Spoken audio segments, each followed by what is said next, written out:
Waqt ilqa bilaterali importanti mal-Ministru għall-Affarijiet Barranin tal-Emirati Arab Magħquda, ix-Xejk Abdullah bin Zayed Al Nahyan, il-Ministru għall-Affarijiet Barranin u Ewropew u l-Kummerċ Jean Borg sostna li l-50 anniversarju ta' relazzjonijiet bilaterali u t-termini tagħna fuq il-Kunsill ta' Sigurtà qed isaħħu l-kooperazzjoni tagħna mal-Emirati Arab Magħquda.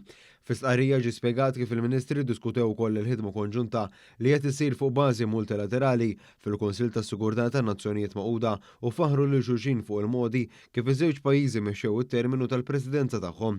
Id-diskussjoni żvolġiet ukoll dwar ir-reġjun tal-Golf u anke relazzjoni mal-Unjoni Ewropea.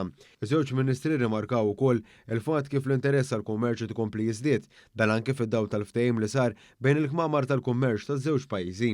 Matul il-jum tal-Erba' il-Ministru Borg fisem Malta attenda wkoll għal ċerimonja ta' firmar ta' ftehim taħt il-Konvenzjoni tan-Nazzjonijiet Magħquda għal-liġi tal-baħar, konvenzjoni li kien id-diplomatiku Malti Avrit Pardo li ta' bidu għad-diskussjonijiet għaliha. Ser tkun qiegħda tara li nipproteġu lil mill-frontieri il-biodiversità u allura parti mill-liġi tal-ibħra illi hija tant importanti fil-kuntest tagħna u anke il-kontribut tagħna li dejjem kienu wieħed ewlieni f'dan il-qasam.